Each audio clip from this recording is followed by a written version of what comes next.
만약에, 정말 만약에요.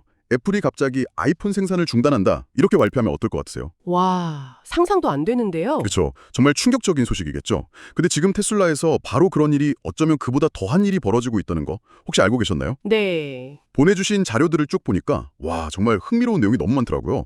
오늘은 2026년 2월 3일, 바로 지금 테슬라 내부에서 벌어지고 있는 이 거대한 변화의 의미를 한번 깊이 파헤쳐 보겠습니다. 네, 보내주신 그 영상 기획안이 아주 도발적인 질문으로 시작하잖아요. 맞아요. 왜 테슬라는 자신들의 상징이었던 가장 잘 팔리던 최고급 세단 모델 S와 X 생산 라인을 스스로 허물고 있는가? 그리고 그 자리에 왜 인간형 로봇 공장을 짓고 있는가? 바로 이 질문에서부터 오늘 이야기를 시작해야 할 것 같아요. 바로 그겁니다. 이게 단순히 뭐 신차 하나 내놓는 그런 수준의 얘기가 아니라 회사의 근본 자체가 바뀌고 있다는 느낌을 받았거든요. 자료의 핵심 주장이 테슬라의 본질은 자동차가 아니라 제조와 AI고 전기차는 그 첫 번째 결과물이었을 뿐이다. 이거잖아요. 네, 그렇죠. 오늘 이 관점이 과연 설득력이 있는지 한번 제대로 따져보겠습니다. 좋습니다. 이 거대한 변화를 이해하려면 퍼즐의 첫 조각부터 맞춰야 합니다. 바로 테슬라의 근본적인 정체성이죠. 사실 보내주신 자료 보면서 제가 제일 먼저 놀랐던 게 바로 그 지점이었어요. 일론 머스크는 단 한 번도 테슬라를 자동차 회사라고 부른 적이 없다고 하더라고요. 아주 중요한 포인트입니다. 아니 그럼 자기 회사를 대체 뭐라고 생각하는 거죠? 그는 항상 공개석상에서 테슬라를 에너지 기업 그리고 AI 로보틱스 기업이라고 정의해 왔습니다. 아, 에너지랑 AI요. 자동차가 아니고. 네, 회사의 공식적인 미션, 그러니까 회사를 세운 이유 자체가 지속 가능한 에너지로의 전 세계적 전환을 가속화하는 것이거든요. 자동차는 이 거대한 목표를 이루기 위한 그냥 첫 번째 단계, 첫 번째 제품이었을 뿐이라는 겁니다. 와, 그러니까 자동차 판매 자체가 최종 목표가 아니었다는 거네요. 사람들은 다 테슬라 하면 전기차를 떠올리는데 정작 창업자는 에너지랑 AI를 보고 있었다니. 그 철학의 로고에도 숨어 있다는 얘기는 진짜 뜻밖이었어요. 저는 여태껏 그냥 알파벳 T를 좀 세련되게 디자인한 거다. 딱 그렇게만 생각했거든요. 그렇죠. 대부분 그렇게 생각하죠. 하지만 자료에서 아주 재밌는 부분을 짚어주는데 테슬라 로고의 그 T자가요. 사실은 발명가 니콜라 테슬라가 만든 교류 유도 전동기 있잖아요. 아, 네네. 그 단면을 형상화한 겁니다. 전동기의 단면이요? 네, T의 몸통 부분은 모터 내부에서 회전하는 회전자, 그러니까 로터에서 뻗어나온 한 조각이고요.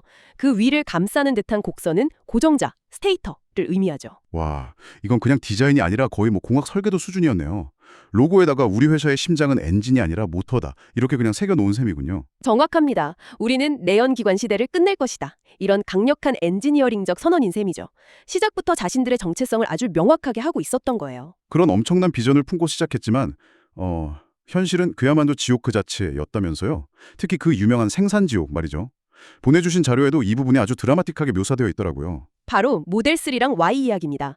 2018년에 모델3 생산량을 늘리는 과정에서 회사가 거의 파산 직전까지 몰렸던 생산지옥을 겪었죠. 생산지옥. 일론 머스크가 공장 바닥에서 쪽잠 자면서 라인을 직접 감독했을 정도니까요. 와, 하지만 결국 그 지옥을 뚫고 대량 생산에 성공했고 그 경험을 바탕으로 만든 모델 Y는 2023년 그리고 2024년에 걸쳐서 수십 년간 왕자를 지켜온 도요타 코롤라를 제쳤습니다. 코롤라래요? 네, 제치고 전 세계 판매량 1위 자동차가 됐죠. 아니 근데 파산 직전까지 갔던 회사가 갑자기 세계 1위 자동차를 만들어낸다는 게 상식적으로 잘 이해가 안 가거든요.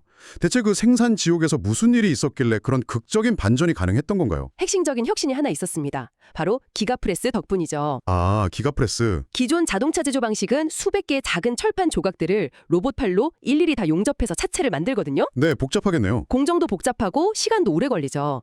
하지만 테슬라는 이 기가프레스라는 거의 3칠 건물만한 거대한 주조기계로 차체 앞부분하고 뒷부분을 한 번에 쿵 하고 찍어냅니다. 쿵 하고요. 네, 자료에 나온 그 붕어빵 찍어내듯이라는 비유가 정말 정확한 거죠. 와, 그럼 수백 개 부품을 용접하던 그 모든 과정을 단 한 번의 프레스로 끝내버렸다는 거군요. 맞습니다. 이 혁신 하나로 부품 수를 수백 개에서 단 2개로 줄였고요. 제조 원가는 거의 절반 가까이, 생산 속도는 기하급수적으로 빨라졌습니다.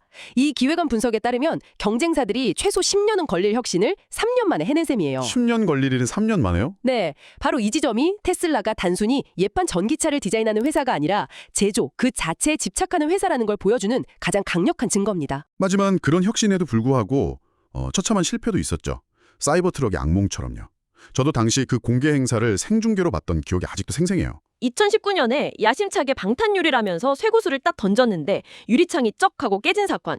아마 많은 분들이 기억하실 거예요. 네, 완전 망신이었죠. 이후로도 생산이 계속 미뤄지다가 2024년에 겨우 출시했는데 초기 모델에서 그 스테인리스 스틸 자체에 녹이 쓴다거나 부품 간 단차가 너무 심하게 벌어지는 등 품질 논란에 계속 휩싸였고요. 혁신적인 소재를 쓴다고 막 자랑했는데 오히려 그게 발목을 잡은 셈이네요. 그렇죠. 가공이 너무 어려워서 대량 생산이랑 품질 관리 두 마리 토끼를 다 놓친 겁니다. 또 하나, 자료에서 지적한 양치기 소년 리스크도 있었죠. 네, 완전 자율주행, FSD에 관한 이야기입니다. 아, 그 이야기요? 솔직히 저도 양치기 소년이라는 비유에 완전 공감해요. 내년이면 완전 자율주행이 된다. 이 말을 정말 거의 10년 가까이 들은 것 같아요. 나중엔 아무도 안 믿는 분위기였죠. 맞습니다. 시장의 신뢰를 거의 다 잃었었죠. 그런데 이 자료는 바로 그 지점에서 2026년 현재, 바로 지금 이 순간에 극적인 반전이 일어나고 있다고 강조합니다. 아, 반전이요? 네, 과거의 그 실패와 기다림이 오히려 지금의 이 대전환을 위한 발판이 되었다는 거죠. 그 양치기 소년 취급을 받던 약속이 드디어 현실이 되고 있다는 게 바로 지금 2026년의 가장 큰 반전이라는 거군요. 그 이야기와 함께 지금 벌어지고 있는 가장 중요한 변화 두 가지를 좀 더 자세히 들여다보죠. 첫 번째가 바로 휴머노이드 로봇, 옵티머스죠. 네, 옵티머스 3세대입니다. 중요한 건 이 로봇이 더 이상 연구실에 있는 시제품이 아니라는 점이에요. 아, 그럼요. 이 기획안을 보면 현재 테슬라의 기가팩토리 현장에서 실제로 부품을 운반하고 컨베이어 벨트에 부품을 올리고 심지어 배터리 셀을 조립하는 그런 정밀한 업무까지 수행하고 있습니다. 와, 영화에서나 보던 장면이 현실이 된 거죠. 잠깐만요. 제가 자료를 보면서 제일 충격받았던 부분이 바로 이건데요. 이 옵티머스 생산 라인이 기존의 모델 S랑 모델 X 생산 라인을 철거한 자리에 들어섰다고요? 네, 맞습니다. 아니, 아무리 로봇이 미래라지만 당장 돈 잘 벌어주는 최고급 모델 생산 라인을 없앤다는 게 이건 너무 무모한 도박처럼 들리는데요. 바로 그 무모해 보이는 결정이 테슬라의 정체성이 사람이 타는 차에서 사람을 돕는 로봇으로 넘어가고 있다는 걸 공식적으로 선언하는 상징적인 사건인 겁니다. 아, 자동차 사업을 접는다는 뜻이 아니고요. 회사의 미래 성장 동력, 즉 사업의 무게중심이 이동하고 있다는 명백한 증거인 셈이죠. 자동차는 이제 우리가 충분히 잘하니 다음 단계로 넘어가겠다는 선언과도 같습니다. 자동차 회사의 정체성을 스스로 부수고 있다는 거군요. 그럼 두 번째 변화는 그 양치기 소년, 완전 자율주행 FSD 이야기겠네요. V13 버전이 드디어 완성 단계에 이르렀다. 99.9% 성공률이다. 솔직히 아직도 좀 믿기지가 않는데 구체적으로 어느 정도 수준까지 온 건가요? 10년 가까이 끌어온 숙제가 드디어 끝났다고 볼 수 있습니다. 자료에 따르면 이제 인간의 개입 없이 AI가 스스로 출발지에서 목적지까지 운행하는데 성공하는 비율이 99.9%에 도달했다고 해요. 99.9%요? 네, 비보호 좌회전, 복잡한 로터리 진입, 갑자기 끼어드는 차량에 대한 회피 기동 같은 그런 극단적인 상황에서도 인간보다 더 안정적으로 대처하는 수준에 이르렀다는 거죠. 와, 합니다. 10년간의 약속이 드디어 현실이 된 겁니다. 스스로 일하는 로봇과 인간보다 운전을 더 잘하는 AI라. 이 두 가지가 합쳐지면 정말 상상도 못했던 미래가 그려질 것 같은데요. 자료에서는 두 가지 큰 그림을 제시하더라고요. 첫 번째가 로보택시죠. 네, 자료에서는 사이버캡이라는 이름으로 부릅니다. 말 그대로 운전기사가 없는 완전 자율주행 택시죠. 운전대가 아예 없는? 네, 이 차에는 운전대나 페달 자체가 없습니다. 오직 승객을 위한 공간만 존재해요. 그런데 더 놀라운 건 가격입니다. 가격이요? 2천만 원대로 예상되고 있어요. 2천만 원이요? 네, 양산 시점도 바로 2026년 하반기, 즉 올해 하반기부터입니다. 자율주행 AI가 완성되고 그걸 2천만 원대 전용 차량에 넣어서 대량 생산한다. 이건 단순히 택시 몇 대를 대체하는 수준이 아니겠는데요. 그렇죠. 운전기사 인건비가 없으니까 요금도 훨씬 저렴해질 거고 24시간 운행도 가능하고요. 이러면 우버나 택시 산업은 물론이고 사람들이 아예 차를 살 필요가 없어지는 세상이 올 수도 있겠어요. 바로 그 점이 핵심입니다. 개인의 차량 소유란의 개념 자체를 바꿀 수도 있는 그야말로 게임 체인저가 될 수 있죠. 그리고 두 번째 미래는 바로 에너지 사업입니다. 여기서 모든 퍼즐 조각이 딱 맞춰집니다. 맞다. 처음에 테슬라가 에너지 기업이라고 하셨죠. 예. 로봇이랑 자율주행 이야기는 이제 이해가 되는데 그건 지금 이 그림에서 어떻게 연결되는 건가요? 최근에 챗 GPT를 필두로 한 AI 혁명 때문에 전 세계적으로 AI 데이터 센터가 폭발적으로 늘어나고 있잖아요. 네, 그렇죠. 그런데 이 데이터 센터들이 전기 먹는 하마라고 불릴 정도로 어마어마한 양의 전기를 소비합니다. 문제는 전력망이 이 수요를 감당하지 못한다는 거죠. 안정적인 전력 공급이 AI 시대의 가장 큰 병목 현상이 된 겁니다. AI를 돌리려면 전기가 필요한데 그 전기가 부족한 상황이군요. 그래서 테슬라의 에너지 저장 장치가 중요해지는 거고요. 그렇습니다. 테슬라의 대용량 에너지 저장 장치인 메가팩이 바로 그 해결책으로 떠오른 거죠. 이 자료의 분석에 따르면 최근 메가팩 사업부의 매출이 기하급수적으로 늘어나면서 이제 자동차 매출을 위협할 정도가 되었다고 합니다. 자동차 매출을 위협할 정도로요? 네, AI 혁명에 필요한 안정적인 전력을 공급하는 역할을 테슬라가 맡게 되는 거죠. 회사를 처음 세울 때부터 내세웠던 그 에너지 기업이라는 정체성이 10여 년이 지난 지금 전혀 예상치 못한 방식으로 증명되는 순간입니다. 정말 흥미롭네요. 자, 오늘 분석한 내용을 종합해보면 이 자료가 우리에게 던지는 최종적인 메시지는 뭘까요?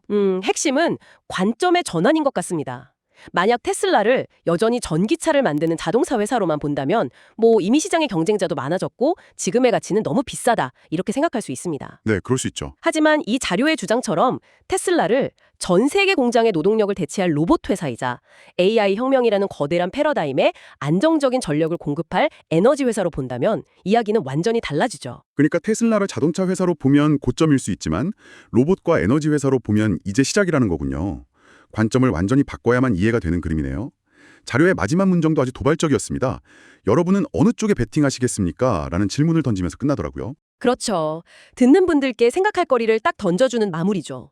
여기서 한 걸음만 더 나아가서 이런 상상도 해볼 수 있습니다. 어떤 상상이죠? 오늘 저희가 분석한 자료는 로봇, 즉 옵티머스가 공장이라는 통제된 환경 안에서 노동을 대체하는 것에 초점을 맞췄잖아요. 네, 공장 안에서요. 하지만 만약 완성된 FSD의 뇌를 가진 옵티머스 로봇이 공장 밖으로 나온다면 어떻게 될까요? FSD의 뇌를 가진 로봇이요.